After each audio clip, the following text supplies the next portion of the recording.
Hadirin bapak-bapak, ibu-ibu, jamaah sholat isya, tarawih dan witir yang insya Allah mudah-mudahan senantiasa diampuni semua dosa-dosanya oleh Allah Subhanahu wa Ta'ala. Mudah-mudahan Allah terima semua amal ibadahnya, dan insya Allah siapapun yang setiap hari ke musola yang membawa sedekah infak yang dimasukkan di kotak amal, insya Allah mudah-mudahan itu menjadi penerang nanti di alam kubur. Insya Allah. Dan insya Allah mudah-mudahan kita berdoa keluarga kita, anak-anak kita semuanya menjadi keluarga anak-anak yang solih dan solihah semuanya. Amin ya robbal alamin. Hadirin jamaah sekalian yang sangat saya hormati, memang tugas kita semua sama. Wa tawasau bil haq wa tawasau bis sabr. Saling ingat mengingatkan dalam kebaikan, saling ingat mengingatkan dalam amal soleh, dalam kesabaran. Jadi ini tugas kita semua. Jangankan kita, Allah Subhanahu wa Ta'ala itu mengingatkan kita itu sampai 31 kali di surat Ar-Rahman.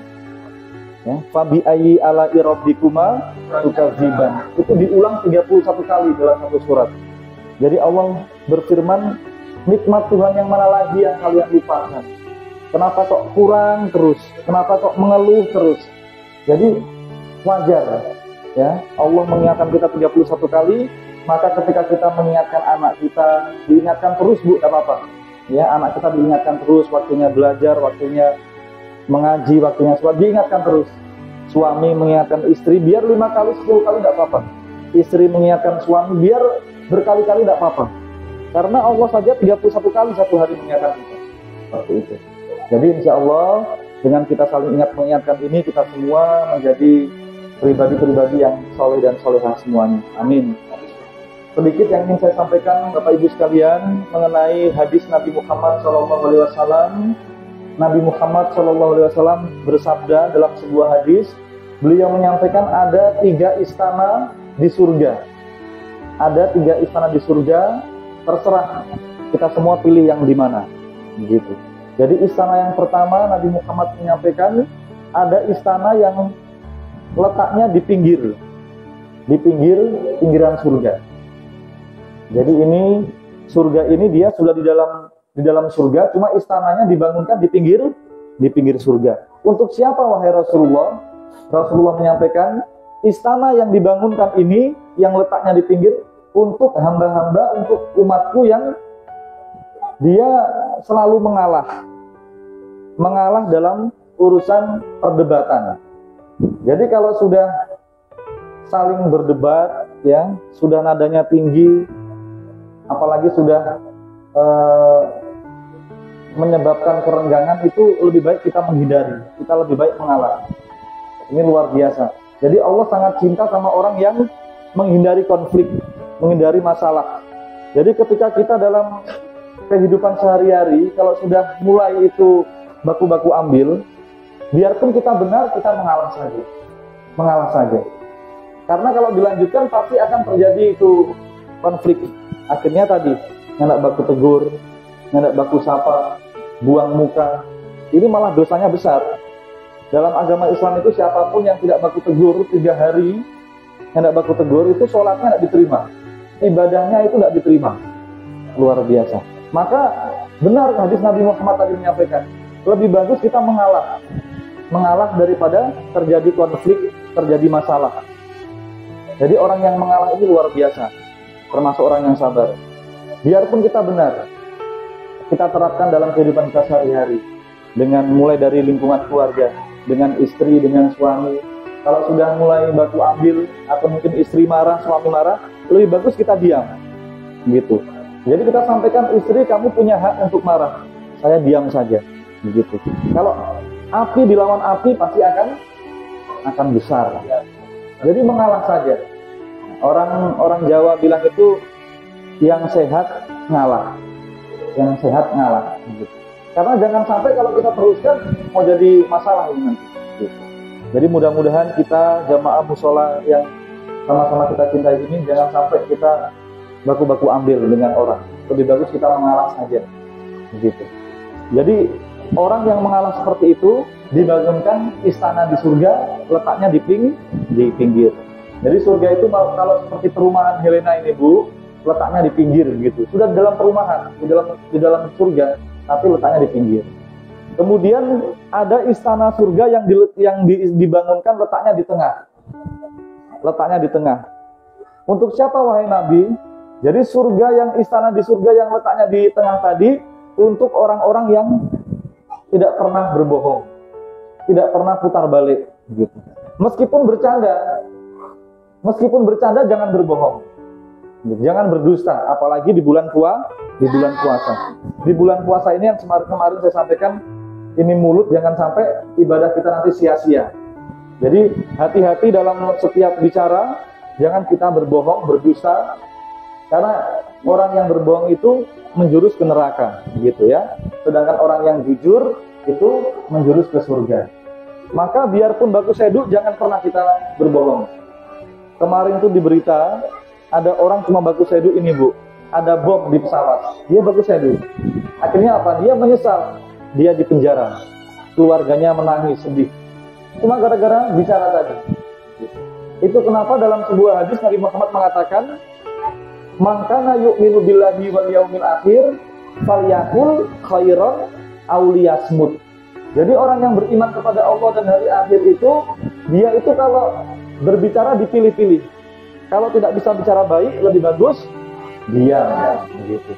Apalagi kalau sudah bicara berlebihan dan mengandung unsur-unsur itu kebohongan, itu dilarang dalam agama Islam.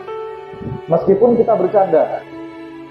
Jadi dalam hidup ini Nabi Muhammad mengajarkan tidak apa-apa kita bercanda. Hidup itu tidak boleh tegang-tegang, tidak boleh kaku-kaku. Boleh baku sedu dengan teman, dengan keluarga, tapi jangan mengandung unsur-unsur kebohongan. Ya. Contohnya bagaimana Pak Ustadz? Sudah, itu ibu-ibu, bapak-bapak sudah tahu contohnya. Nabi Muhammad dulu juga pernah bercanda, Bu. Jadi ada omak-omak datang bertemu Nabi Muhammad. Omak tadi bertanya, wahai Nabi, di surga nanti ada enggak omak-omak? Ada enggak opak-opak? Gitu. Nabi Muhammad bilang, wahai omak, di surga itu tidak ada omak-omak. Tidak ada opak-opak. Omak tadi menangis. Ditanya sama Nabi, kenapa omak menangis? Kenapa saya tidak bisa masuk surga, wahai Nabi? Siapa bilang yang tidak masuk surga, omak? Nanti semua kakek-kakek, nenek-nenek nanti ketika masuk surga jadi muda lagi.